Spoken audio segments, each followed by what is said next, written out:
तो परमात्मा क्या बताते हैं कि जैसे आपका जैसा काम है, जैसे किसान है, किसान के बारे में बताया कि एक हलाई और सेंस कसाई, एक हाड़ी जो हल जोतता है और एक हलाई होती है 30-40 फुट चौड़ी और 100-150 फुट लंबी, एक एकड़ की लंबाई और 30-40 फुट चौड़ाई। उसमें हल से ऐसे रेखा खींचता है, उसको बाता है। कहते एक हलाई में एक अड़ाई, उस स्थान को हड़ाई बोलते हैं हमारे यहाँ, उसमें एक दर कसाइयों जितना पाप उस हाड़ी को लगता है, खेत जोतने वाले को। अब इसका और बाकी जैसे हम चलते हैं फिरते हैं, मजदूर कस्सी से काटता है, जमीन खोदता है, उसको भी पाप लगते हैं।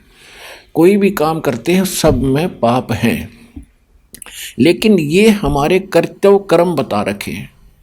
इन कर्तव्य कर्मों में जो पाप होते हैं हम उनको, हमारा उद्देश्य वो पाप करना नहीं होता, हमारे वो कर्तव्य कर्म में आते हैं। और उसके लिए परमात्मा ने बताया है कि पूर्ण संत से ड्राइविंग लाइसेंस बनवा लो। यानी परम संत से जब आप मंत्र ले लोगे तो आपका लाइसेंस हो गया कि ये व्यक्ति भगत है, आत्मा नर्म है, भगवान के विधान से परिचित है, ये जानबूझ कर बेमतलब से जीवन नहीं मार सकता। हाँ, जो अनजानपने में मरते हैं, उसके कर्म में मरते हैं, उसकी क्रिया में मरते हैं, तो उनका पाप नहीं लगता। एक तो यहाँ बचाव होता है। फिर कुछ ऐसे पाप हैं जो फिर परमात्मा ने हमारे को मंत्र दे रखा है। ये जो विधि बता रखी है, प्रतिदिन नित्य नेम करना, सुबह दोपहर शाम की 3 वक्त की ये आरती करना, मंत्र जाप करना, धर्म दान करना, तो इनसे भी हमारे बहुत से पाप नाश हो जाते हैं। जैसे प्रतिदिन कपड़ा पहनते हैं हम, कपड़ा तो पहनना पड़ेगा, मैला भी होगा, स्वाभाविक है।